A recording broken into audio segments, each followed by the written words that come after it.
el sistema respiratorio, en otoño, evidentemente, pero tiene una razón de ser. Según la medicina china, el sistema respiratorio es el que se ve afectado energéticamente por la estación, ¿vale? Y yo os daré este enfoque también desde la medicina tradicional china. Todo tiene su razón de ser y yo voy a intentar aportaros la máxima información posible dentro de este tiempo que vamos a estar juntos.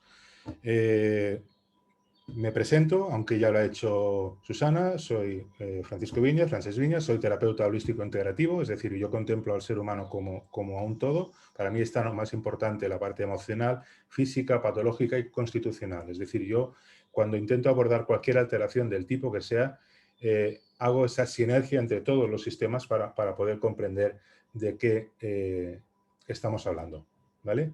Es muy importante. Yo creo que desvincularlo es un error o como mínimo sería incurrir en una recaída, ¿vale? Conoceremos alguna afección del sistema respiratorio, conoceremos botiquín aromaterápico vinculado al sistema respiratorio, aportaré una información adicional que tiene un impacto directo sobre el sistema respiratorio, que es el cardiovascular, concretamente el microvascular, porque tiene un impacto directo sobre el sistema respiratorio y os lo abordaré en 6-7 diapositivas para que comprendáis un poco por qué os lo voy a mencionar.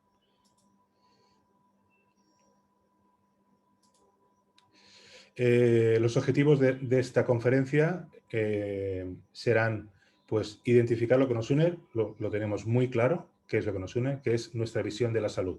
Es decir, tenemos claro que es un tema que nos, no, a mí no me gusta la palabra preocupar, sino que nos ocupa, es decir, que nos gusta, que nos fascina y que queremos conocer un poco más allá de lo que nos puedan contar de la salud. De hecho, si lo que yo pueda aportar en esta conferencia no sustituye el conocimiento o los tratamientos que os pueda dar vuestro profesional sanitario que os lleve. En todo caso, sería complementar, ¿vale? Conoceremos en esencia qué es la terapia biocuántica medicina tradicional china, lo que yo hago, lo que yo practico, este paradigma. Pienso que si no os lo explico seremos incapaces de hablar el mismo idioma. De hecho, para mí es vital, ¿vale?, que conozcáis un poco mis pilares. Conoceremos el papel de la medicina china como tal dentro del sistema de salud. Y en concreto sobre el terreno del sistema respiratorio. Después hablaremos de las diferentes herramientas disponibles para abordar este sistema respiratorio. Hablaremos de la aromaterapia, un poco una definición en 1 o 2 diapositivas, qué es la aromaterapia, en qué se basa, qué indicaciones y qué contraindicaciones y los remedios que pueden ser buenos para los trastornos que vamos a hablar, o en este caso, terreno del sistema respiratorio. Y por último, sistema respiratorio y terapia físico-vascular. En este caso, cuando hablamos de terapia físico-vascular, estamos hablando de la implicación del cardiovascular sobre el sistema respiratorio y cómo podemos conocer un poco el microvascular, el cardiovascular, y de qué manera podemos tratarlo de forma eficaz. Bien, como os decía, yo creo que es muy importante que hablemos el mismo idioma y de ahí a definir a grandes rasgos qué es la terapia biocuántica medicina tradicional china, ¿no? Estamos hablando de un sistema holístico integrativo, es decir, que contempla al ser humano como un todo, que está principalmente orientado a la búsqueda de la causa. Muchas veces nos centramos, o un poco desde el paradigma de la medicina convencional, se centra en el síntoma y no la causa. El síntoma sería un poco la expresión que utiliza el cuerpo para indicar de que hay algo que no funciona bien. Cuando buscamos la causa estamos trabajando en origen, es decir, estamos buscando la razón, es decir, podríamos decir que la causa es la persona y el síntoma sería la enfermedad o la alteración de salud. La medicina china tiene muy claro que no hay que tratar a la enfermedad, sino hay que tratar al enfermo, ¿vale? Eso es vital.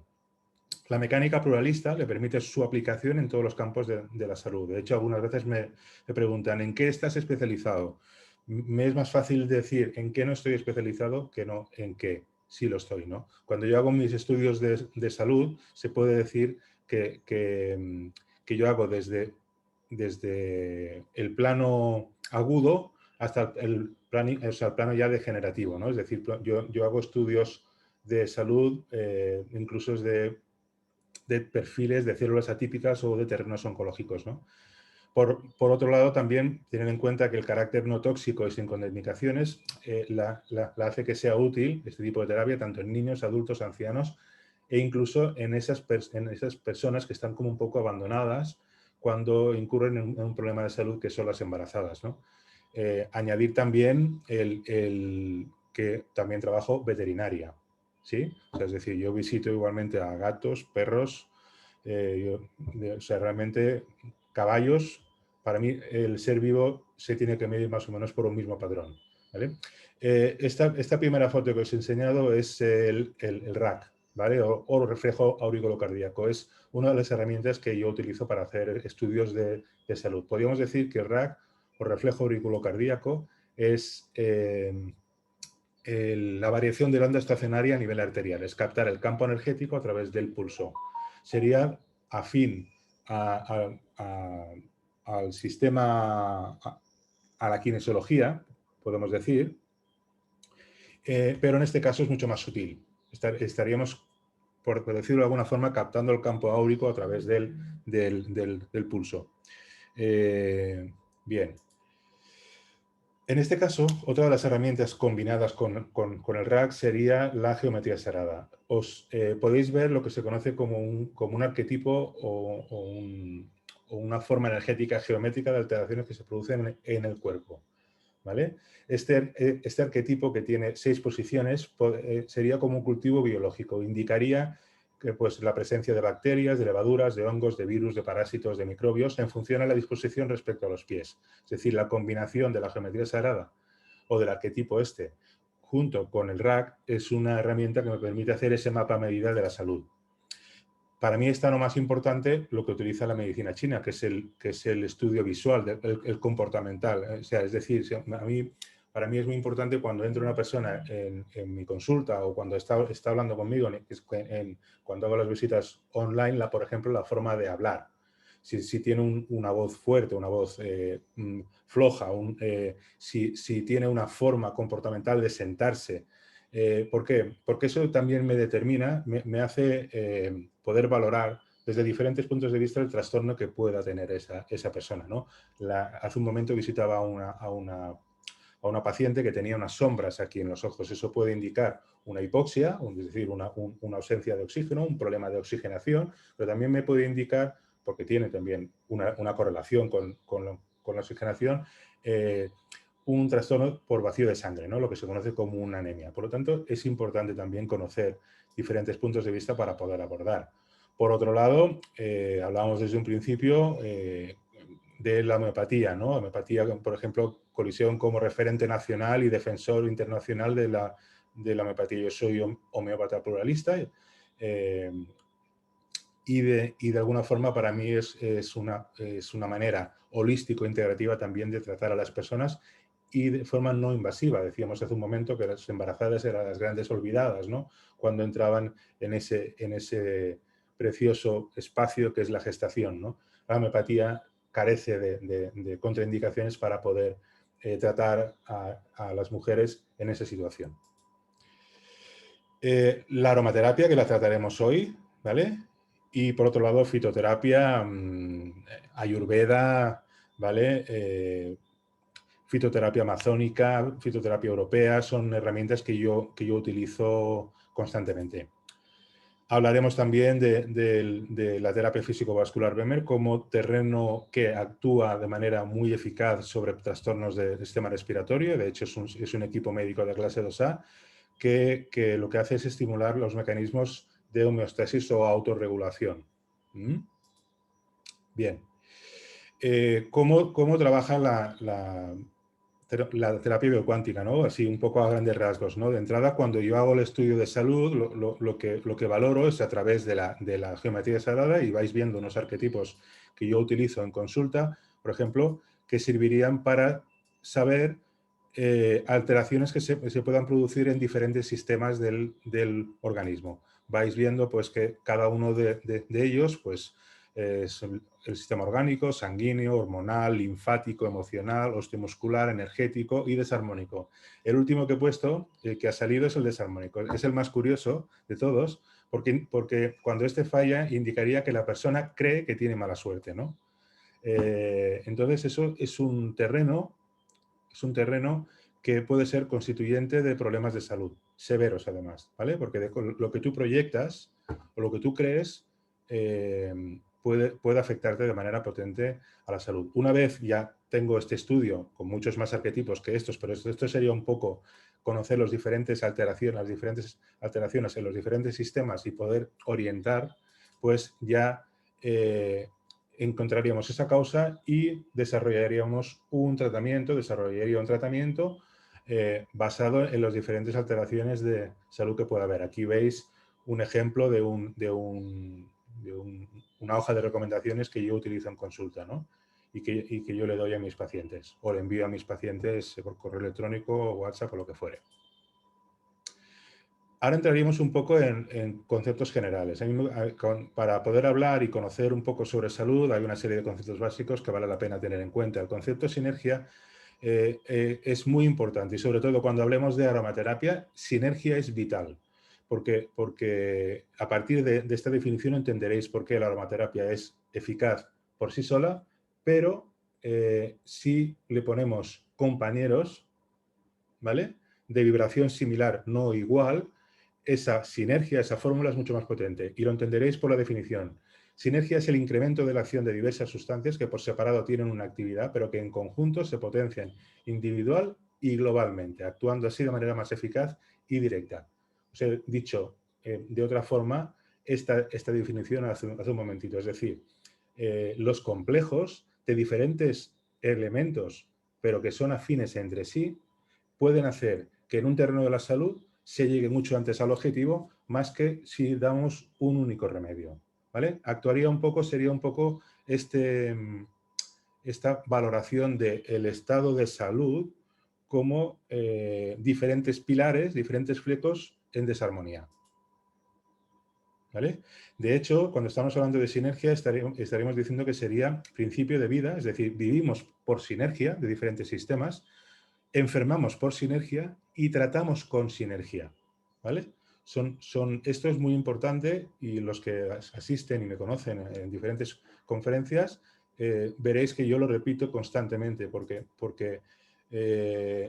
vale la pena comprender que no es solo lo que percibimos en primeras instancias, sino que hay mucho más detrás, ¿no? Y para ello vale la pena también conocer el concepto de lo que es síntoma o enfermedad, ¿no? Si lo miramos desde el punto de vista de la Wikipedia, podríamos decir que es la referencia subjetiva que da un enfermo, y resaltemos subjetiva porque aunque intenten o intentemos meternos dentro de un saco, mi visión de cómo yo estoy no se puede repetir en nadie más porque somos únicos. Por lo tanto, hacer hincapié en la subjetividad, ¿vale?, de lo que es una enfermedad, porque es en la forma que percibe y reconoce como un estado anómalo o causado por un estado patológico o enfermedad. Es decir, es algo muy ambiguo el concepto general, social de enfermedad, ¿vale? Pero por otro lado, podemos decir que, desde mi punto de vista, la alteración de salud, que a mí me gusta llamarlo así, es la expresión fisiopatológica o dialecto o idioma que utiliza el organismo para expresarnos a través de la sintomatología que hemos vivido una situación emocional inesperada y llevada en soledad, dándonos así a través de ella la oportunidad de corregirla mediante el citado cuadro, ¿no?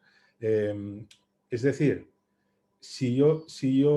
cuando a mí alguien me dice, tengo esto, y yo le pregunto, ¿desde cuándo? Y la siguiente pregunta es, ¿qué pasó? ¿O puedes un poco indicarme algo de ese año, de ese mes, de esa semana, de ese día? alguna situación que pueda haber rodeado ese cuadro a partir de esa fecha, ¿vale? ¿Por qué? Porque a lo mejor hay un antes y un después de una situación que has vivido que no la has verbalizado y puede ser detonante del cuadro. Si conocemos el detonante, podemos abordar con mucho más integridad el cuadro en sí, aparte de dar la suplementación que fuere, ¿vale? Y ahora ya entraríamos un poco en el concepto de la medicina china, ¿no? Estamos hablando de un paradigma que tiene más de 2000 años. Estamos hablando de un paradigma que se hace servir, o sea, que se practica en China, Japón, Corea, Tíbet. Estamos hablando de origen oriental, que está basado en la observación y en la experimentación, que habla de que cualquier alteración de salud se basa en diferentes desequilibrios en diferentes planos, ¿vale? Y utiliza el concepto holístico, ¿vale? Es algo que hay que también marcárselo un poco a fuego, ¿no? Que promueve el equilibrio en lugar de centrarse en el síntoma, ¿vale? Es decir, buscar razonar un poco, conocer el pabellón lingual que hablábamos antes, ¿no? El color de la piel, el olor de la piel, todo que hoy en día cada vez cuesta más porque las personas vamos más perfumados, porque vamos más maquillados. Entonces, esto dificulta el trabajo del observador que tiene un conocimiento de medicina tradicional china, ¿no?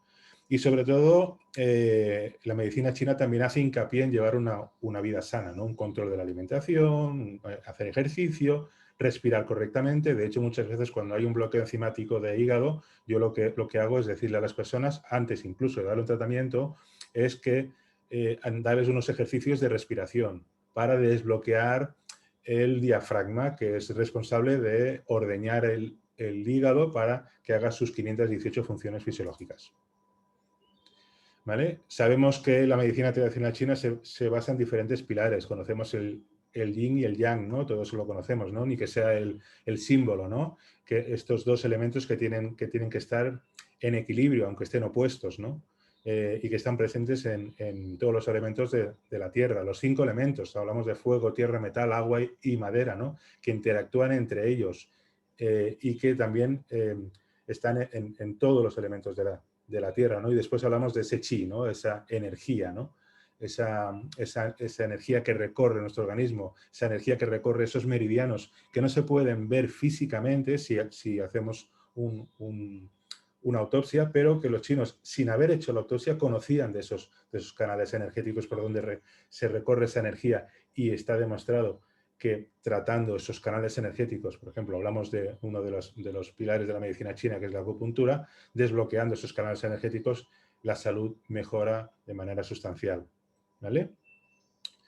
La medicina china se producen las alteraciones de salud por desequilibrios entre las fuerzas interiores del chi, lo que es la energía, el shui, que es la sangre, el shen, que es la mente, y el yin, el yang, ¿vale? A mí me parece precioso el concepto que tiene la medicina china del corazón que siente y el corazón que late, ¿no? El corazón que late es el que nosotros supuestamente conocemos como tal, que bombea, que late constantemente, pero también hablan del corazón que siente, el corazón emotivo, ¿no? El corazón emotivo puede ser responsable de trastornos psiquiátricos, y eso en psiquiatría no se tiene en cuenta. En cambio, la medicina china desde hace miles de años ya se tiene en cuenta, ¿no? Eso, ¿no? De los dos pilares, el que siente y el que late, ¿no? Y estas alteraciones también se pueden deber por factores endógenos y factores exógenos, es decir, por cuestiones internas, desequilibrios internos, y por cuestiones externas. Hablábamos que el otoño tiene un vínculo directo sobre el sistema respiratorio, es decir, la energía perversa del otoño puede afectar sobre el sistema respiratorio. Bien. Aquí os enseño así a grandes rasgos, pasaré muy rápido, un gráfico que yo utilizo en consulta para valorar un poco el estado de la salud, para que veáis un poco los 5 elementos con los órganos principales y acoplados, sabores, horas en las que están más activo, emociones de cada uno de los elementos, ¿vale?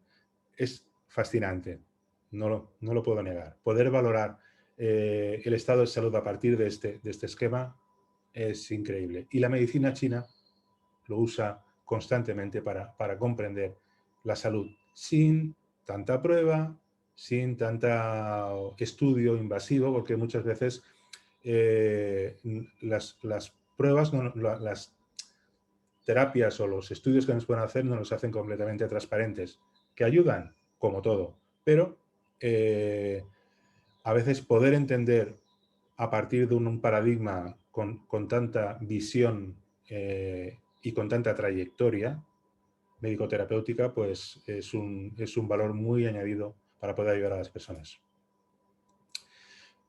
Terrenos constitutivos de las afecciones del sistema respiratorio, ¿vale? Ahora ya vamos a entrar un poco más en materia específica, materia relacionada con la conferencia de hoy.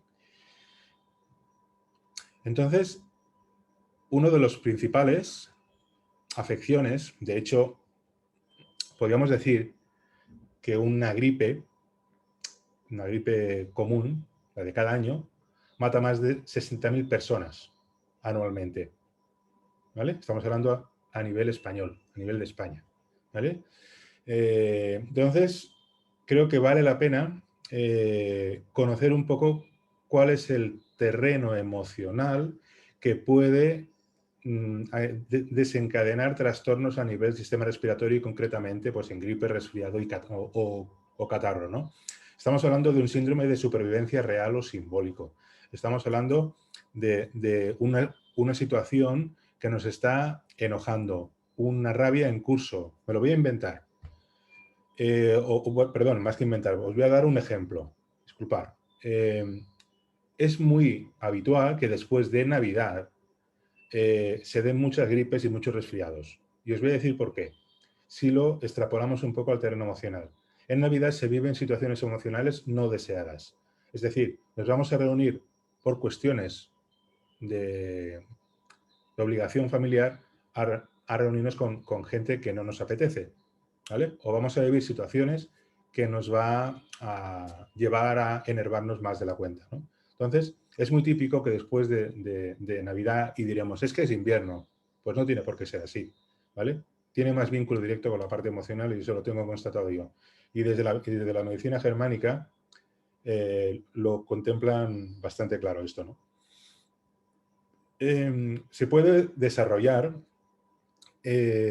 por una frialdad respecto a alguien. Es decir, yo puedo estar conviviendo con alguien, yo puedo estar en el trabajo con alguien y tener una relación cero absoluta, ¿no? Este estrés, esta frialdad puede llevar a desencadenar un trastorno a nivel respiratorio. Quisiera hacer un hincapié en algo que no os he dicho hace un momentito. He dicho que un conflicto del sistema respiratorio está relacionado con supervivencia y he dicho real o simbólico. Real o simbólico es que realmente se está dando esa situación y simbólico es que yo creo en esa situación. Es decir, no se tiene por qué estar dando, sino que yo creo o percibo de esa situación un problema que me lleva a estar en estado de supervivencia o alerta, ¿no? Es decir, mi propia visión de un cuadro, ¿no? Puede ser perfectamente por una invasión de territorio o espacio vital, es decir, puede haber una relación de convivencia de invasión, ¿vale? Por ejemplo, a nivel familiar, sin ir más lejos, ¿no? O incluso puede estar relacionado, y sobre todo cuando hay trastornos más de carácter de resfrío, es que hay algo que no me cuadra, hay algo que me huele a chamusquina, ¿no? Entonces yo estoy con la mosca en la nariz y estar en ese estado y que nos esté afectando puede llegar a debilitar el sistema inmunitario y como consecuencia el efecto en cadena. Como detalle así añadido, os digo que el color naranja es el color que trata afecciones del sistema respiratorio. Es decir, pues, ¿por qué no? Ponerme una camisa naranja, ponerme una ropa interior naranja, reforzará el sistema respiratorio. Tenerlo en cuenta, solo a título anecdótico. Personas que son proclives a tener trastornos del sistema respiratorio. Estamos hablando de tipologías fosfóricas. Esto es más, estamos hablando de teoría homeopática, constituciones. Son personas que son muy emocionales. Vamos a decir, que de alguna forma su molinillo mental puede llegar a afectar a nivel del sistema respiratorio. Entonces, los trastornos relacionados con el sistema respiratorio pues pueden constituirse por desórdenes constitucionales de tipo fosfórico, por desórdenes familiares, por desórdenes profesionales o incluso interacción físico-emocional, ¿vale? Teniendo en cuenta que vale la pena valorar si ha sido antes el eje físico o el eje emocional, ¿no? Deciros que esta tipología que veis aquí, ¿no? Que es muy definitoria, ¿no? En personas más delgados, con corva, ¿vale? Con dientes más largos que anchos, son personas, pues eso, ¿no? Que tienen cierta tendencia a padecer del sistema respiratorio y sistema inmunitario, ¿no? Son personas muy ansiosas, que ese estrés constante, ese estado hiperadrenal, hace que, por efecto en cadena, caigan en trastornos de tipo respiratorio. Ahora hablaré así por encima de diferentes terrenos desde la medicina china en los que se puede constituir alteración en el sistema respiratorio. Por un lado tendríamos el calor tóxico o hipersensibilidad inmunitaria, lo que se conocería desde la medicina convencional como un proceso autoinmune, ¿no? Que casi siempre se liga a patología muy severa y no es así. De hecho, la mayoría de las personas que vienen con trastornos, hoy en día, con trastornos del sistema inmunitario y que dicen, es que tengo el sistema inmunitario bajo, ¿no? Necesitaría reforzarlo, deme algo para reforzarlo. Lo miras y en realidad no están por debajo del sistema inmunitario, está en exceso, por lo tanto, ante la duda siempre modular, ¿no? En este caso, el calor tóxico se trata de una hipersensibilidad del sistema inmunitario. Donde la sintomatología básica sería fáciles y frecuentes fiebres elevadas, repetidos procesos inflamatorios, fáciles hemorragias, ¿vale? Tipo sangrado nasal, calor interno, sed, boca seca, ¿vale? Delirios y alucinaciones. Fijaros que os lo he puesto en rojo, porque la psiquiatría y la psicología no contempla que los delirios y las alucinaciones tienen que ver con trastornos psiquiátricos. El sistema inmune participa activamente en un proceso psiquiátrico, pero no se tiene en cuenta. Puede haber un proceso autoinmune vinculado a un trastorno psiquiátrico, y eso lo dice por observación y experimentación la medicina china, ¿vale? La nutrición básica indicada en trastornos de calor tóxico, pues podemos decir que estarían estos alimentos, ¿no? Desde sésamo, cebada, centeno, maíz, manzana, tomate, guisante, judía, berenjena, carne de caballo, conejo, caracoles. No quiere decir que haya que comer todo esto, pero es lo que contempla la nutrición china, que puede ir bien para enfriar ese calor tóxico, ¿vale? Y la contraindicada estaríamos hablando de alcohol, café, tabaco, ajo, pimiento y cebolla. Otro terreno en el que se constituyen trastornos de tipo respiratorio es el calor de hígado o exceso metabólico. Es decir, el hígado, como os he dicho, hace 518 funciones fisiológicas, unas exocrinas y otras endocrinas. Es decir, funciones exocrinas serían más de carácter digestivo y funciones endocrinas serían más de carácter metabólico, ¿vale? Pensad que es uno de los órganos más importantes y es el único órgano capaz de regenerarse. Es decir, todos los demás, cuando se degeneran y depende del grado, pues cuesta mucho más hacerlo remontar. El hígado tiene capacidad de regeneración. El hígado produce enzimas, anticuerpos, proteínas. Pensad que el hígado es responsable de la primera respuesta inmunitaria, es decir, la primera respuesta inmunitaria de tipo TH1 la desarrolla el hígado. Es una respuesta innata, es decir, que no reconoce entre buenos y malos, pero es el primero en poner en la palestra el sistema de defensa contra patógenos. Fijaros hasta qué punto es necesario tener un hígado en condiciones y recordar que el hígado se ve afectado en primavera. Síntomas de un calor de hígado, personas muy pletóricas, con la cara roja, los ojos rojos. Recordar que el hígado regula la vista y cuando vemos a una persona con ojos rojos, aparte de porque igual trabaja muchas horas con el ordenador, puede ser perfectamente porque tiene un trastorno de hígado, ¿vale? La irritabilidad, la agitación mental, el carácter fuerte, personas que dicen es que es intratable, tiene un carácter potentísimo, es que cuando me da la mano para saludarme me rompe la mano, es un trastorno de calor de hígado. Por eso os decía que vale la pena contextualizar a la persona, conocer a la persona. Cuando le vayamos a recomendar algo, y lo hablaba hace un rato con unos colegas de trabajo, hay que contextualizar, hay que conocer a la persona, más que conocer la enfermedad. La enfermedad es fácil conocerla. Me meto en Wikipedia y ya la sé, pero es que esa persona percibe la enfermedad de manera diferente que cualquier otra persona. Alimentos indicados en calor de hígado: trigo, manzana, centeno, maíz, avena, manzana, pera, naranja, espinacas, tomate, lechuga, zanahoria, ¿vale? Un detalle: el tomate no lo comáis con piel porque provoca piedras de oxalato cálcico, ¿vale? Así que, aunque sea un poquito más pesado, quitarle la piel, por favor. Si queréis, esto no es una imposición, pero vale la pena tenerlo en cuenta, porque si no después empiezan los dolores lumbares, los miedos, ¿vale? Ya sabemos que el riñón es igual a miedo, y la energía perversa que actúa sobre el riñón es invierno. Bien, sepia, hígado, conejo, cordero, huevos, ¿vale? Y alimentos que están contraindicados: alcohol, café, tabaco, ajo, pimiento, cebolla, son alimentos, las grasas, azúcares están contraindicados en trastornos por calor de hígado. Calor de pulmón, exceso metabólico pulmonar. La medicina china conoce el frío de pulmón y el calor de pulmón. En este caso vamos a hablar del calor. Estamos hablando de que el hígado está, el pulmón está trabajando en exceso, ¿vale? Y no por una deficiencia inmunitaria, sino por todo lo contrario. Los síntomas: desde sensación de calor en el pecho, garganta, dolor, inflamación, necesidad de bebidas frías. Esto también es muy típico en calor de estómago. Tendencia a voz ronca o tos seca, ¿no? Esa voz o tos o sea, esa voz rasgada, ¿no? Fuerte, ¿no? Fiebres fáciles, aftas bucales, abscesos dentarios, infecciones de cualquier tipo, sistema respiratorio, mucosidad amarilla, ¿no? No estamos hablando de una mucosidad fría,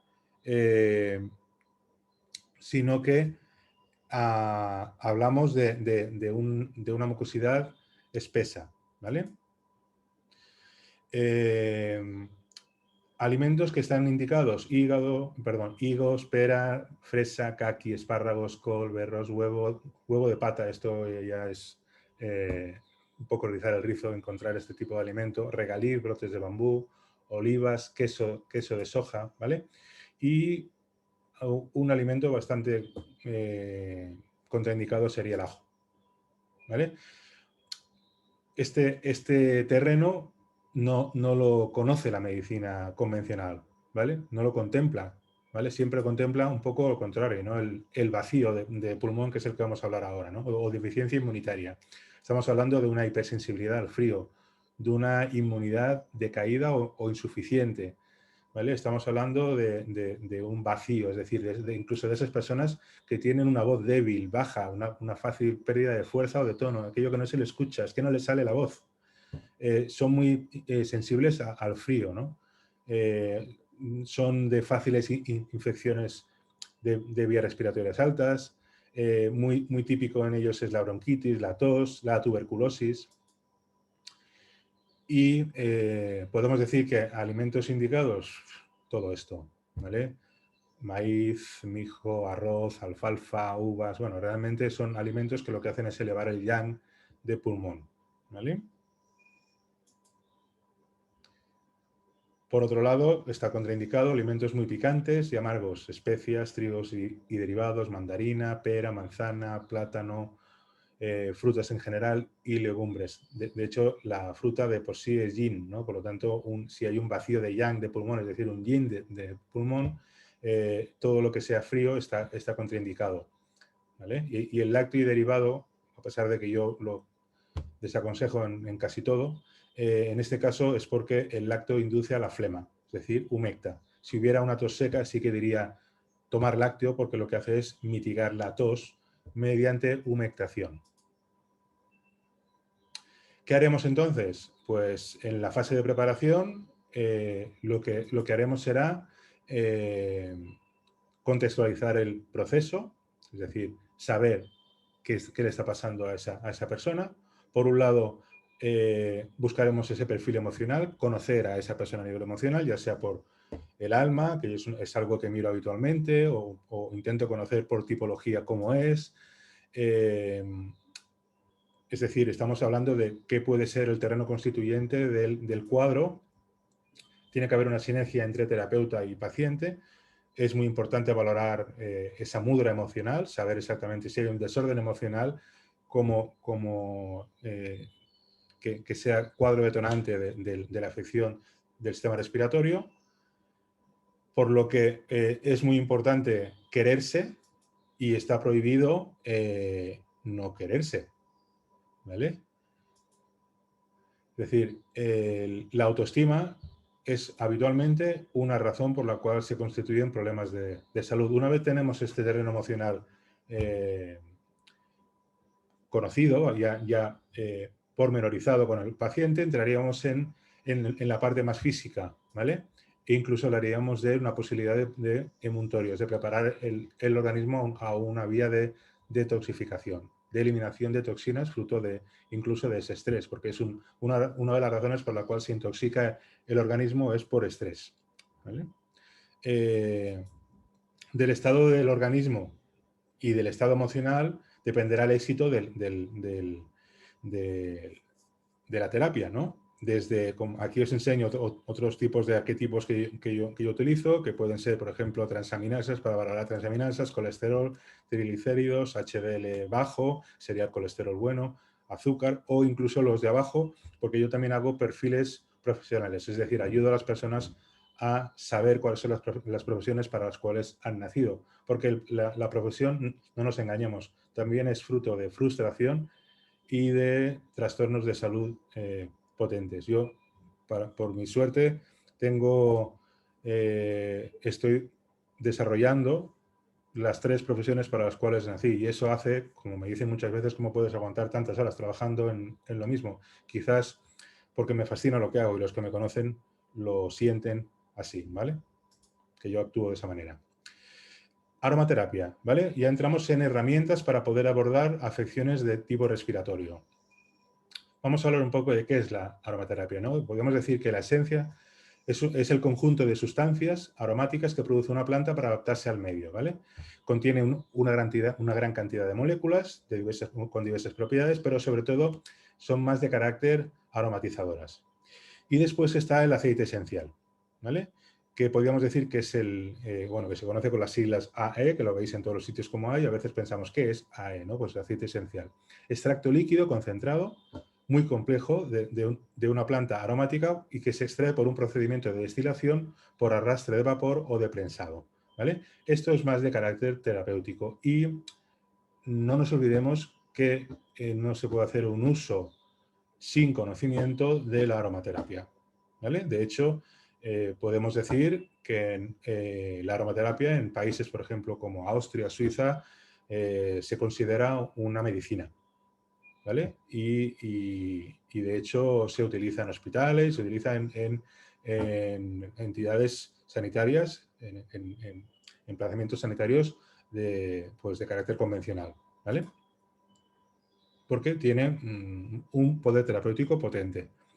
De las calidades de los aceites esenciales hay que tener en cuenta que son 100% íntegros, es decir, que se destila completamente, tienen que ser 100% natural, libre de moléculas sintéticas. No podemos decir, por ejemplo, que un aceite esencial que encontremos en un establecimiento de dudosa reputación terapéutica va a tener una acción sobre la salud. Al contrario, pues posiblemente tenga moléculas sintéticas y no sea positivo para la salud, ¿vale? Y tiene que ser 100% puro, es decir, cuando hablamos de un aceite esencial, ¿vale? No puede estar mezclado dentro de ese aceite esencial, no puede tener moléculas de otros aceites, ¿vale? Eso hay que tenerlo muy en cuenta, ¿no? Es muy importante que esté botánica y químicamente definido, es decir, que tenga su quimiotipo o DNI. Y eso significa pues, que se debe especificar qué especie vegetal y qué variedad en concreto de la especie vegetal, de dónde concretamente es, de qué origen geográfico es, el órgano productor, es decir, de qué parte se ha extraído, el tipo de suelo, porque depende del tipo de suelo, tendrá una frecuencia o tendrá otra, depende también de la altitud. Una misma planta a diferentes alturas tiene un quimiotipo diferente y eso se contempla desde la aromaterapia, si es como tiene que ser. El sol, las horas de sol también van a cambiar el quimiotipo del aceite esencial y eso hay que valorarlo sí o sí. De ahí a que busquemos siempre ese DNI, es muy importante, porque variará, ¿eh? Es decir, no actuará igual una misma planta cultivada a una altura que a otra, ¿eh? El medio vegetal que le rodea, los compañeros de terreno, las plantas que le rodean, van a cambiar a nivel molecular el quimiotipo y eso también hay que valorarlo. Y el momento de la recogida, es decir, también, ¿por qué no aplicar la alquimia a la aromaterapia? Es decir, la hora de recogida. Es muy importante también tenerlo en cuenta. ¿Vale? Las vías de administración, pues hay diferentes. Oral, sublingual, que está más indicado en trastornos digestivos, infecciones urinarias, vaginales, drenaje. Sobre todo, hay que tener precaución con las mucosas. Pensad que los aceites esenciales no son hidrosolubles, por lo tanto, el vehículo que utilicemos pues, dependerá muy mucho en su asimilación.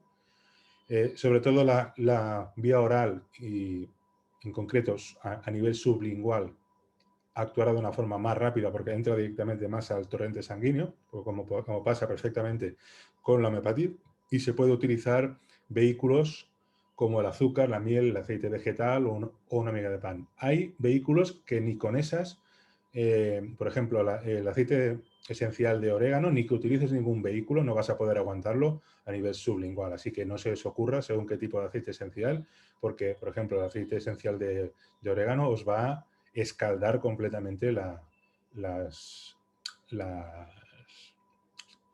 boca, ¿no? Quema como un demonio. Ahí os aconsejo más cápsula o perlas o hacerlas vosotros mismos, que un día si queréis podemos hablar de cómo hacerlo. La vía tópica, que es la preferente, la vía dérmica, pues se puede aplicar en muñecas, en el interior del codo, sobre todo para hacer la prueba de la alergia, ¿vale? Cuando queremos saber si nos va a sentar mal, se hace una prueba que os lo explicaré dentro de un momentito, en plexo solar, ¿vale? Como canal de distribución energético, en planta de los pies, columna vertebral y la zona concretamente afectada, ¿no? Un aceite esencial de manzanilla, pues si aplicamos sobre, como tiene acción digestiva, si la aplicamos sobre la zona del digestivo, va a mitigar ese trastorno, ¿vale?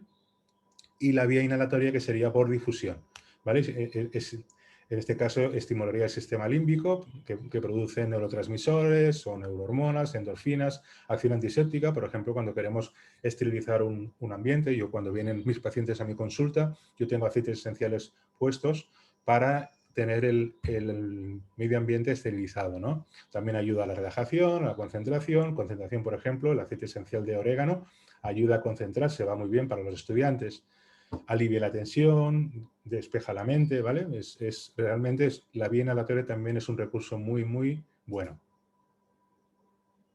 Precauciones, no se puede utilizar a nivel intravenoso o intramuscular. No utilizar aceites puros en nariz, orejas, y zona anogenital, es decir, en zonas de mucosas, ¿no? Y si lo hacemos que sea a un 10% como máximo, ¿no? Es decir, que esté muy diluido para evitar irritaciones. Nunca aceites esenciales en los ojos, ni puros ni diluidos. Y es importante hacer la prueba del pliegue del codo, lo que os decía antes, ¿no? En personas con alergias, pues es interesante poder utilizar, hacer la prueba del pliegue del codo, poner una gotita en el codo y esperar 15 minutos a ver si se pone esa zona roja. Si se pone roja, no utilizar ese aceite esencial. ¿Vale? No utilizar aceite esencial en niños menores de 7 años, salvo indicación muy concreta de que ese aceite esencial se pueda poner. Por ejemplo, Ravinsara versus Mandravasarotra, ¿no? Ravinsara actúa sobre el sistema respiratorio, pero a partir de 7 años y la Mandravasarotra sería para menos de 7 años, ¿no? En todo caso, consultar, ¿vale? Y los frascos deben ser de carácter oscuro, que estén bien cerrados, conservados a una temperatura estable, entre 5 y 35 grados, y el tiempo de conservación de un aceite esencial es de 5 años y la esencia es de 3 años. Ya entramos un poco en materia de diferentes aceites esenciales que pueden estar indicados en trastornos de tipo respiratorio, ¿vale? Hablamos del pino silvestre.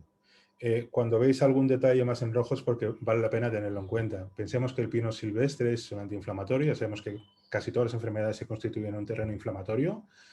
Veréis estos crucecitas como con mayor o menor eficacia, ¿no? Teniendo en cuenta que puede haber hasta un máximo de 5 cruces. Por lo tanto, es un antiinflamatorio potente y es balsámico y expectorante. Podríamos utilizar por la vía tópica 2 gotas diluidas en aceite vegetal, puede ser perfectamente un aceite de almendra o un aceite de oliva, sobre las glándulas suprarrenales, es decir, sobre la zona encima de los riñones o el tórax, ¿no? O en difusión atmosférica también podríamos utilizarlo como barrera preventiva, ¿no? Es importante tener en cuenta en el caso del pino silvestre, esto que veis en rojo, que es hipertensivo, es decir, que puede subir la tensión y que puede estar contraindicado en insuficiencia renal, ¿vale? En todo caso, vale la pena siempre preguntar a la persona que le vamos a recomendar este tipo de aceite esencial. Se puede decir que estaría indicado en bronquitis, en sinusitis, en asma, en astenia, en decaimiento y convalecencia. O sea, veréis que es un aceite esencial que va a tratar perfectamente pues, un cuadro de carácter resfrío, gripe, ¿vale? De manera eficaz. Pino ponderosa, ¿vale? Hablamos de un aceite esencial balsámico y expectorante, antiinflamatorio y analgésico, ¿vale? Con 3 cruces, antiespasmódico, por lo tanto puede estar bien, puede ir bien, por ejemplo, en tos, ¿vale? Calmante y relajante. Pensemos también en esa tos nerviosa y le aplicaríamos 2 gotas diluidas en aceite vegetal. Por vía inhalatoria también podríamos hacer inhalaciones con 1 o 2 gotas. Incluso en asmáticos y en difusión atmosférica también podemos, ¿vale? No existen contraindicaciones y podríamos decir que está indicado en laringitis, traqueitis, bronquitis, tos ferina, fijaros, asma, calambres musculares, espasmos intestinales nerviosos, dismenorrea, estrés, angustia. Podéis ver que un mismo aceite esencial tiene diferentes acciones terapéuticas, ¿vale? Es muy interesante porque además puede ser perfectamente compatible con una homeopatía, por ejemplo, ¿no? Abeto balsámico. Estamos hablando de un aceite esencial de carácter balsámico expectorante, es decir, que ayuda a eliminar mucosidad, tiene dos cruces, es antiinflamatorio otra vez. Hablábamos antes de sinergia, podemos actuar como antiinflamatorio con diferentes aceites esenciales y seremos mucho más eficaces. Antiespasmódico, la posología sería igual que antes, 2 gotas en aceite vegetal, en glándulas suprarrenales o en tórax. Y también es muy interesante a nivel de difusión atmosférica. Estamos ante otro aceite esencial que puede tener alguna contraindicación a nivel renal. Lo utilizaríamos en resfriados, en gripes, en tos, en asma, en espasmos musculares también. Abeto negro. Hablamos de un tónico general, ¿vale? Es decir, pues ayuda a ese cansancio, ayuda a coger el tono. Es antiinflamatorio, muy interesante. Balsámico otra vez, la posología muy similar a las otras. La vía olfativa también es una vía más que interesante para ponerla en difusión. Y tenemos otra vez un aceite que hay que tener en cuenta el tema de insuficiencia renal y menores de 6 años. Aquí podríamos utilizar el abeto negro en aquellas personas que están realmente cansadas. La astenia es muy típica en procesos de vacío de pulmón, por ejemplo, en resfriados, en gripes, en estados de fatiga. Estamos hablando no de fatiga digestiva, sino de fatiga de cansancio, trastornos reumáticos, artrosis y bronquitis. El ciprés es antitusivo con 3 estrellas, muy interesante, ¿vale? Este es muy interesante. Descongestionante venoso, linfático y prostático. Os pongo alguna cosilla más para que tengáis en cuenta que aparte del sistema respiratorio podemos actuar sobre otros sistemas y también actúa sobre el sistema nervioso vegetativo, ¿sí? Aquí podemos utilizar 2 o 3 gotas diluidas en un aceite vegetal y aplicar sobre el pecho o piernas, ¿vale? Puede favorecer la circulación venosa y linfática. Añadir 3 gotes, por ejemplo, a una crema corporal. Eso puede hacer que sea descongestivo, ¿vale? Pueda ayudar en la circulación de retorno. Algo bastante interesante o que hay que tener en cuenta, el ciprés. Puede crear cierto choque de trenes en cáncer estrogenomimético, perdón, en cáncer estrógeno dependiente, es decir, personas que hayan pasado un cáncer de pecho de carácter estrogénico, ¿no? En embarazo y en lactancia. Indicado en tos persistente, tosferina, espasmos, adenoma prostático, prostatitis, congestión venosa también. Hablábamos de pensar también que el sistema vascular, os he dicho que tiene una implicación directa sobre el sistema respiratorio. Y fijaros qué detalle. Hemos dicho que era un regulador del sistema nervioso vegetativo. Fijaros que también está indicado en el duelo. Y no estamos hablando de un duelo de vaqueros, hablamos de un duelo emocional por pérdida de alguien, ¿no? Olivardilla. Es uno de los aceites esenciales, además de ser caro, y que menos hay, porque está muy indicado en procesos alérgicos. Mucolítico muy, muy potente, es decir, quizás sea el aceite esencial que más capacidad tenga de eliminar mucosidad. Regulador tónico cardíaco, colerético y colagogo, es decir, ayuda sobre el digestivo y antiespasmódico. Se puede utilizar en sinergia con otros aceites expectorantes, antisépticos y balsámicos. Hablamos de sinergia antes, ¿no? Se puede aplicar sobre el plexo solar y tórax en el caso de que busquemos una opción sobre el sistema cardíaco. Estaría indicado en bronquitis crónica, en enfisema, en tos espasmódica, con mucosidad excesiva y persistente, ¿vale? Y ya, por ejemplo, en hipertensión arterial, en extrasístoles, en taquicardias, para que veáis un poco que tiene más propiedades. Bien, como os decía, es un aceite esencial que hay poco y lo poco que hay es muy caro, si se encuentra. Bien, y ahora entraríamos un poco ya como para casi acabar un poco el papel de los capilares sobre el sistema respiratorio. Y para ello os haré mención de lo que os decía antes, un poco del sistema microvascular, ¿no? Bien.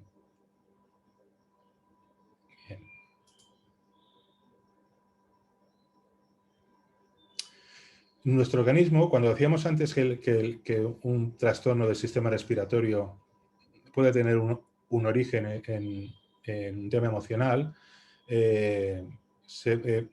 podemos decir que para poder corregir cualquier tipo de trastorno de salud, incluido resfríos, catarros, gripes o pulmonías, bronquitis, lo que sea, si podemos contextualizar el cuadro, tendremos la oportunidad de ofrecerle al organismo la capacidad de autorregularse, ¿vale? Es decir, el organismo como tal tiene capacidades autocurativas. Entonces, lo que debemos tener claro es plantearnos por qué enfermamos entonces, ¿no?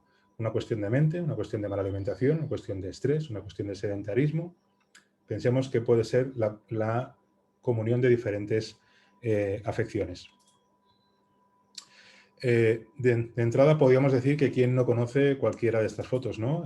Estamos hablando de comida rápida, ruido, toxinas, falta de actividad física, estrés, sobrecarga, algo que está muy arraigado dentro de nuestra sociedad actual, ¿no? Es decir, estamos hablando pues, que son situaciones de lo más, entre comillas, normal. ¿Vale? El objetivo para la mayoría de las personas, por un lado, es envejecer sanos y con vitalidad. El problema es que no tenemos la llave de poderlo hacer, ¿no? Y ahí nos tendríamos que plantear un poco cómo es el ser humano, ¿no? De la maravilla del ser humano, ¿no? ¿Qué tenemos delante nuestro, ¿no? ¿Qué tenemos, o sea, cómo es el ser humano, ¿no?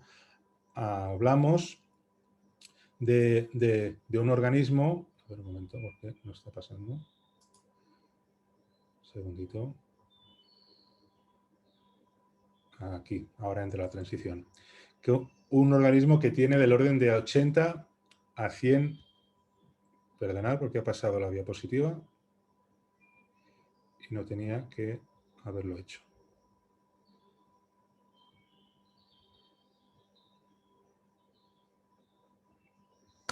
Funcionaba solo. Disculpad. Bueno, como os decía, el ser humano es lo suficientemente complejo y maravilloso como para intentar, como mínimo, comprenderlo, ¿no? Y ahí vale la pena tener en cuenta una serie de factores de vital importancia, ¿no? Estamos hablando de que nuestro organismo tiene del orden de 80 a 100 billones de células, ¿no? Que produce del orden de a 500.000 billones de moléculas de proteína por segundo, ¿no? Que hace 21 trillones de procesos químicos por segundo, ¿no? Y que para todo esto hace falta una enorme cantidad de energía, ese ATP, ¿no?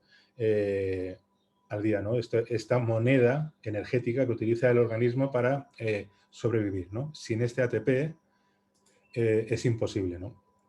Y ahí tendríamos que hablar del metabolismo celular, ¿no? Y podríamos compararlo, por ejemplo, una célula con una estufa, ¿no? Una célula necesita de nutrientes para poder funcionar.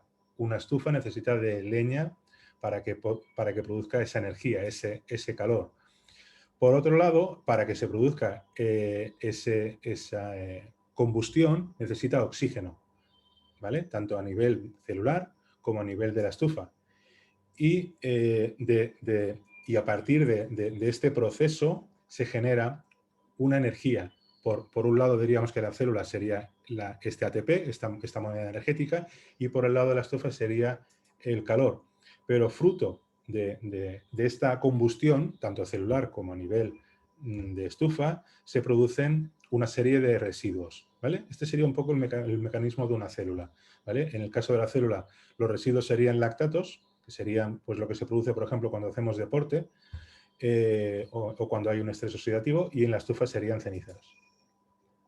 Entonces, sabemos que para que se produzca un metabolismo, para que haya el metabolismo celular, se necesitan vitaminas, minerales, oligoelementos y oxígeno. Es decir, sabemos que para que funcionen las células es necesario estos nutrientes.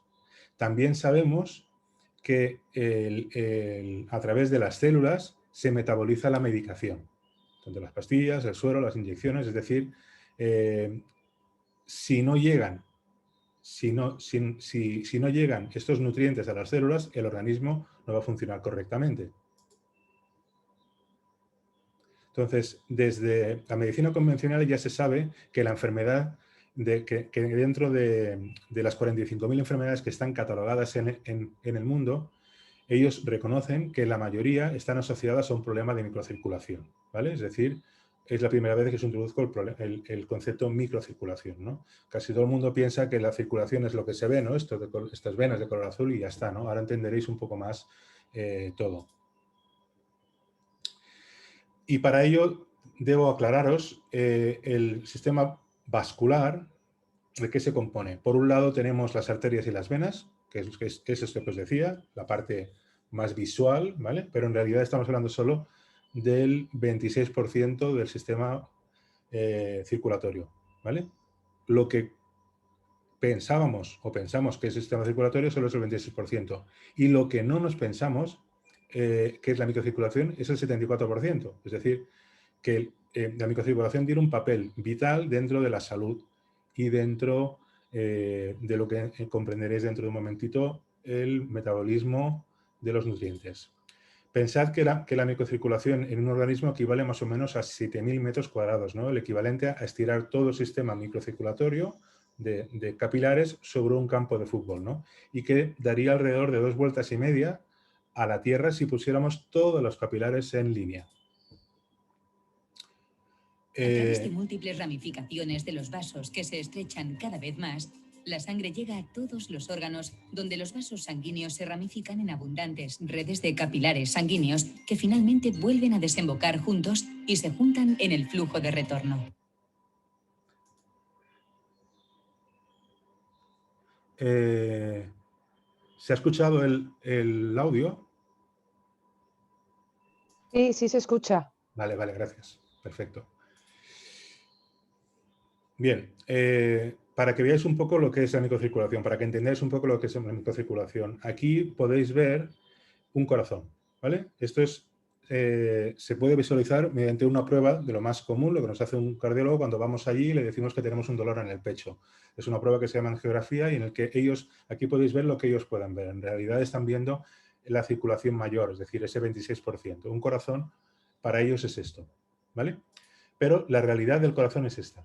Es decir, estamos hablando de que lo que vemos a la izquierda, la realidad es lo de la derecha.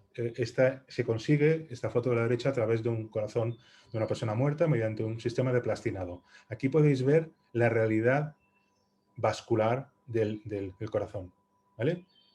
Por cada uno de los capilares pasa sangre. Si no pasa correctamente, el órgano falla, ¿vale? Por lo tanto, empezar a comprender qué hay detrás de un sistema vascular y empezar a comprender que detrás de esos pulmones no hay solo esas fotitos que en las fotos que vemos con las venas y arterias exclusivamente, sino que está mucho más microvasculado. ¿Vale? Esto es el corazón. El corazón funciona aproximadamente unas 657.000 horas, ¿no?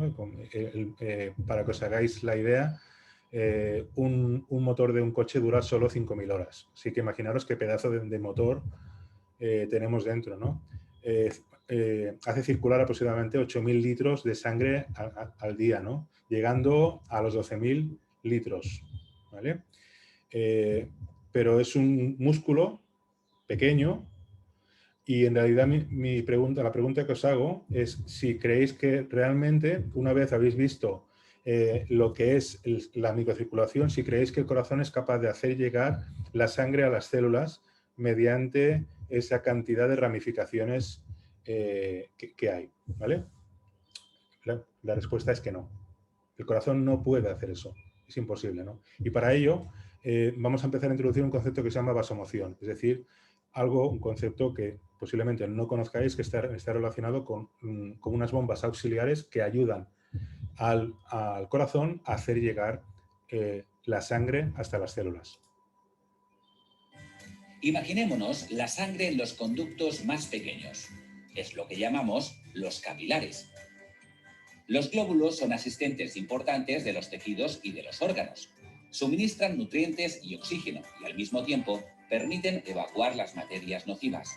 El corazón vela para que estos pequeños asistentes se desplacen con la circulación sanguínea. Sin embargo, al mismo tiempo, los glóbulos deben alimentar y limpiar una zona de un total de más de 120.000 kilómetros. El corazón no podría hacerlo por sí solo. Necesitan los colaboradores, los capilares. Estos ayudan al corazón desplazando a los glóbulos mediante un movimiento de bombeo. Es así como las células sanguíneas pueden hacer su trabajo y el resultado es visible. Las defensas naturales se ven reforzadas, el rendimiento físico e intelectual aumenta, se combate mejor a las enfermedades y los medicamentos logran mejor sus objetivos.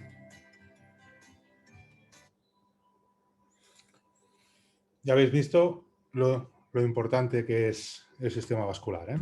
El sistema vascular y conocerlo. Aquí podemos ver, por ejemplo, el movimiento vasomotor, pero concretamente los vasos grandes, ¿vale? Dependientes directamente del corazón. Y aquí ya podéis ver lo que se conoce como una prueba, es los vasos pequeños de los capilares, en el que podéis ver una grabación en directo mediante una técnica que se llama microscopía intravital. Dentro de un momentito podréis ver cómo se van constriñendo los capilares.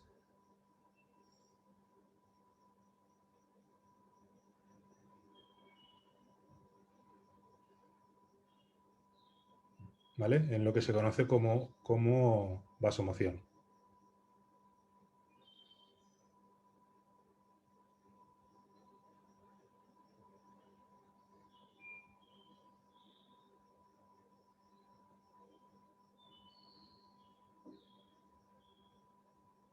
¿Ves cómo se van estrechando? Eso es la vasomoción. Eso no depende del corazón, depende de estas bombas auxiliares. ¿Ves cómo se va estrechando? Este movimiento es el responsable de hacer llegar los nutrientes y el oxígeno a las células.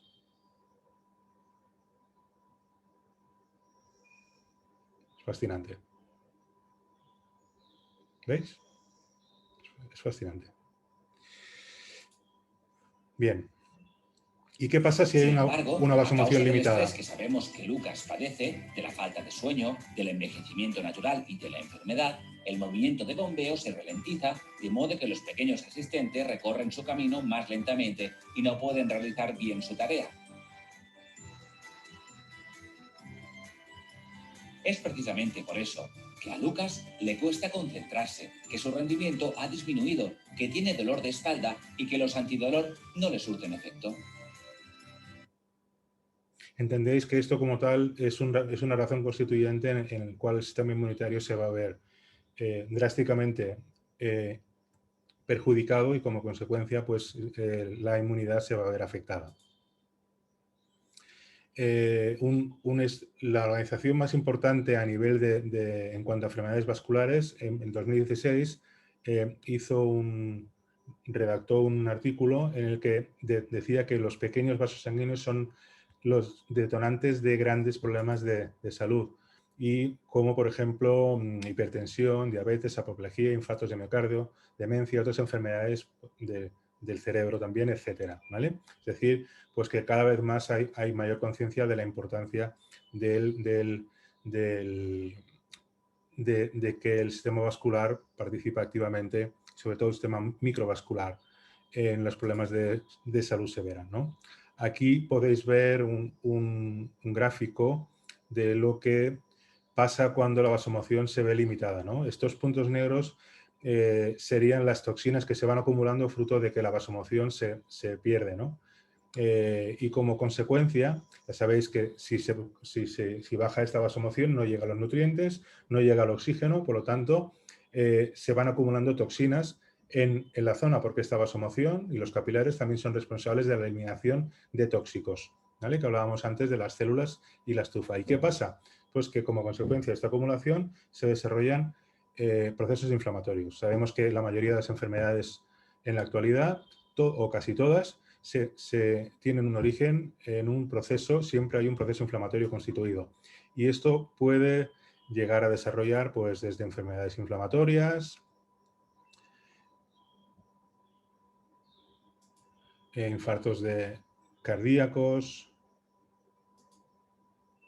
enfermedades vasculares, diabetes. Es decir, que la mayoría de las enfermedades tienen un origen en estos trastornos de salud, ¿no? Entonces, ¿qué es lo que advierte, ¿no?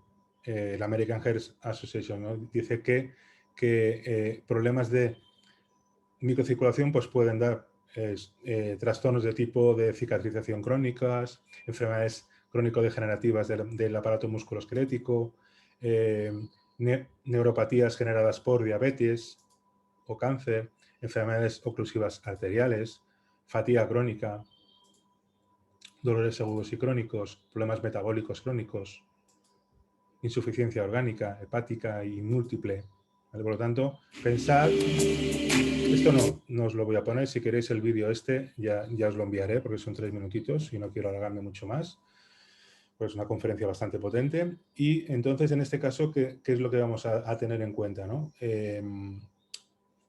Que de alguna forma el sistema microvascular como tal, y esto lo descubrió un científico que se llevó un premio Nobel por un estudio en el que desarrolló el papel del sistema circulatorio y microcirculatorio.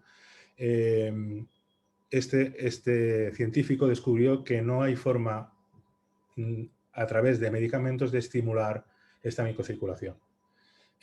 Por lo tanto, la única forma de poder estimular, y esto lo afirmó él, Luis Ignarro, era mediante terapias magnéticas, ¿vale? Era la única forma, ¿no?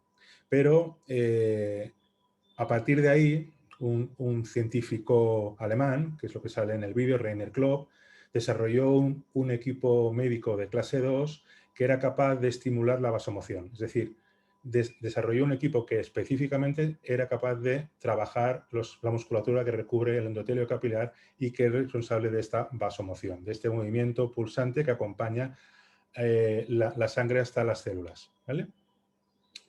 ¿Qué es lo que hace entonces este médico? Este Reiner Klopp desarrolla un equipo, como os decía, de clase 2, capaz de mejorar la vasomoción, por lo tanto mejora la circulación y distribución de la sangre, mejora el estado de los microvasos, actúa sobre el sistema linfático, por lo tanto sobre el sistema inmunitario, incide sobre el espacio intersticial a nivel mitocondrial, actuando sobre el ATP, mejorando la producción de proteínas y eliminando el residuo de metabólicos.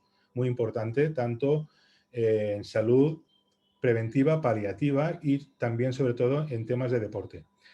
Actúa sobre el sistema nervioso autónomo, es decir, este equipo que desarrolla Reiner Klopp, este científico alemán, también actúa sobre el sistema nervioso autónomo, por lo tanto ayuda a relajarlo, relaja la musculatura y también ayuda a metabolizar la medicación. Por lo tanto, es muy normal que cuando uno se hace este tipo de terapia, yo lo aplico en mi consulta, como en los domicilios,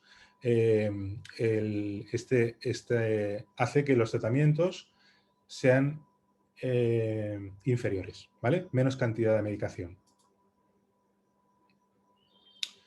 Aquí vemos, por ejemplo, un caso real, ¿vale? Esto es una úlcera de pie diabético.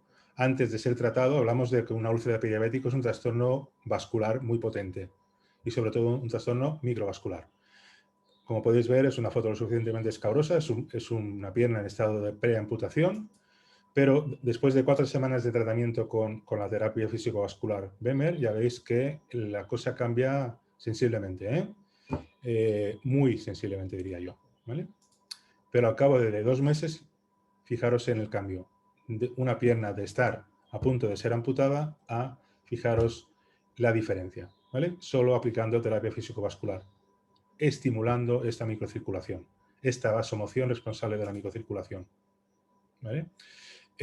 No os voy a poner aquí, bueno, os pondré un caso, este en concreto, ¿vale? De un tema de cicatrización, para que lo veáis. Es de una compañera, una conocida que también estuvieron a punto de amputarle un pie. Hace un año, el 29 de julio de 2017, tuve una caída por unas escaleras y me hice una fractura bimaleolar. Me rompí tibia y peroné a nivel de los maleolos.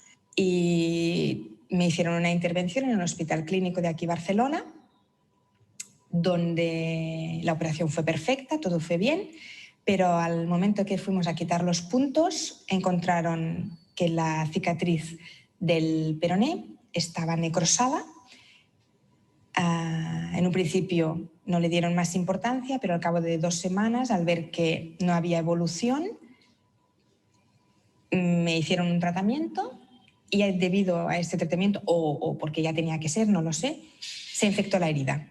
A raíz de aquí me hacen la segunda intervención, donde me hacen un desbridamiento, limpian bien la zona, no quitan placa ni osteosíntesis, o sea, ni tornillos de momento, lo dejan todo tal cual. Y me ponen la terapia de BAC, porque me dicen que esto me va a ayudar a cicatrizar el tejido, a que crezca el tejido y tal, porque debido a la operación había quedado la placa, 3/4 de la placa al descubierto. Al cabo de una semana, en teoría todo iba bien, lento pero bien. El médico, cuando salimos de la segunda operación del desbridamiento, me dice que tengo entre 4 y 6 semanas para que esto se cierre. Me están haciendo tratamientos, evidentemente, para la infección, con antibióticos, con todo lo que corresponde. Y al cabo de una semana vuelve el traumatólogo y me dice, bueno, el proceso es correcto, pero es muy lento. Debido a tu edad, eres muy joven, tienes 42 años y queremos cerrar esto ya. Consideramos que lo mejor, lo hemos hablado en sesión clínica, y lo mejor es que te quitemos la placa y los tornillos, porque puede ser que la infección, que nos haya quedado alguna bacteria en medio de la placa y los tornillos, y lo que queremos es evitar esta posible infección que pase a la sangre con lo que esto conlleva, que quiere decir que que puede venir una asepsia y antes de la asepsia que te va la vida, pues lo que queremos, o sea, lo que tendremos que hacer es amputarte el pie. Por tanto, queremos evitar todo esto y lo que queremos es limpiar y cerrar. Entonces, él me dice algo muy importante y es que mi microcirculación no está funcionando bien. En este momento es cuando yo me acuerdo de Bemer, me viene a la cabeza Bemer, tengo una semana de tiempo, que es el tiempo que yo acordé con el médico para poder aplicar otras cosas, en este caso la Bemer. Le di toda la información de la terapia física vascular Bemer, él se lo leyó y me dijo, no sé si te va a solucionar algo con el problema que tenemos, pero como daño no te va a hacer, estoy de acuerdo, te doy esta semana de tiempo. A los 3 días decidimos operar por el riesgo este que he explicado que tenía, porque no nos la queremos jugar, y acordamos esto, operamos, opera, puede cerrar perfectamente y en 1 mes y medio, o sea, en noviembre, está la cicatriz totalmente cerrada. Llega un momento que yo me doy cuenta que no tengo dolor y empiezo a dejar los calmantes, el paracetamol, y desde finales de octubre, que yo no me tomo ningún calmante, que yo tengo mi pie que tiene su forma normal y que no tengo dolor. Esto es súper importante porque es algo que hay que considerar para nuestros pacientes. Bien, gracias. Esta es mi experiencia. No os voy a poner el testimonio porque es de fibromialgia, no quiero repetirme. Si lo queréis, os lo puedo enviar por privado, ¿vale? Por no alargarme mucho más. Estamos hablando de este equipo del que hablaba esta chica y yo, pues que es un producto médico certificado, que tiene 5 patentes mundiales, es decir, pues que yo, por ejemplo, en estas épocas tan comprometidas a nivel de sistema inmunitario y virus, está recomendado pues para reforzar todo el sistema respiratorio, ¿vale? Para actuar sobre el sistema inmunitario, ¿vale? Yo me lo aplico a diario, yo se lo aplico a los pacientes que así me lo piden y asesoro a las personas que disponen de esta terapia pues para que se lo hagan de una manera determinada y actuar sobre el sistema inmunitario, ¿no? Que es un equipo y unos científicos que cooperan con diferentes clínicas y universidades, que están publicados en revistas de carácter médico, ¿vale? Bueno, que tiene un renombre internacional desde hace más de 20 años, ¿no? Estamos hablando de un equipo concretamente así, ¿vale? Que pueda actuar tanto a nivel, ya os digo, actúa sobre el sistema de la microcirculación, pero también, pues, una de sus vertientes también es trabajar sobre la piel, ¿no? En lo que se conoce como el V-Light, que rehace el colágeno de la piel a 2 milímetros de profundidad. En las úlceras de pie diabético, como hemos visto antes, se tratan con la terapia, la señal Bemer, ¿vale? El equipo Bemer, junto con la terapia de luz de láser fría, que es esta V-Light. Bien, llegados a este punto, comentaros que, bueno, que yo tengo consulta aquí en Barcelona, que trabajo tanto a nivel presencial, la consulta está cerca del Hospital de Vall-d'Hebron, trabajo a nivel domiciliario y hace muchísimos años que trabajo a nivel nacional e internacional con el sistema online, ¿vale? Entonces, a aquellos que os haya quedado alguna duda, bueno, me lo comentáis ahora, me tenéis a vuestra disposición en este número de teléfono, correo electrónico, ¿de acuerdo? Pues, alguna duda que os surja, abrir los micrófonos si tenéis algo por ahí. ¿Qué me decís? ¿Hay alguna duda? Pues yo duda ninguna, pero tanta información, a mí me ha fascinado lo de la microcirculación. Es alucinante. No sabía, no me imaginaba el alcance que podía tener. Es alucinante. Lo de la microcirculación. Por eso he hecho mención al tema porque además tiene un papel vital en el sistema respiratorio. Bueno, en casi todos los sistemas. Merece la pena mencionarlo en todas las conferencias, ¿vale? Ya. Y quizás, Rocío, tú no lo habías visto, porque esto no es el detalle completo, pero tú no lo habías visto con tanto detalle en lo que es No. este tipo de terapia. Pero es impresionante. Sí, me ha dejado muy impresionada, sí. Sí. Pero vamos, por lo demás todo fantástico. Mucha información. Creo que no nos conocemos, nos tenemos que conocer más para analizarnos mejor. Por eso, Rocío, ha escuchado hace un ratito que le decíamos a aquella compañera que hay que personalizar, hay que conocer a la persona. Claro, ¿vale? claro. Porque cada persona es un mundo y eso es muy importante. Sí, ¿vale? sí, sí. Y muy complejos. Así es. También. Así es, Elena. ¿Alguna duda que tengáis por ahí que os pueda aclarar? Si no, daríamos por terminada la conferencia, a la espera de que os haya gustado. Y si queréis, pues estáis invitados a la próxima, porque bueno, a lo tonto, casi cada 15 días hago alguna conferencia. ¿Todo bien, Josep? No te oigo. Creo que no se ha activado el micro. Espérate. A ver. Puedes activar el micro si quieres. Abrumado de tanta información. ¿Para mal o para bien? Bueno, tengo que digerirlo. Bueno, piensa que es lo que os he dicho al principio. Los que me conocéis, pues sabéis que yo no hago conferencias informativas, que yo hago conferencias formativas. Es decir, mi conocimiento es vuestro y que esto os ayuda también a conoceros. Habéis visto diferentes paradigmas, habéis conocido definiciones importantes, habéis conocido herramientas importantes. Y de eso se trata. Se trata de compartir una hora y 25 minutos que al final hemos estado aportándoos conocimiento y que esta noche no podéis decir que no os vais a dormir sin saber una cosa más. O 2, o 3, o 4. ¿Vale? Espero que te haya gustado. O muchas. Repitas, estáis invitados todos a las próximas y será un placer compartir espacio. ¿Sí? Vale. Si no hay más preguntas, damos la conferencia por terminada y agradeceros vuestra asistencia. No puedo decir Bueno, hola. Dime. Hola, quería dar gracias y decir buenas noches. Chao, un saludo. Gracias, Monse. Gracias a ti.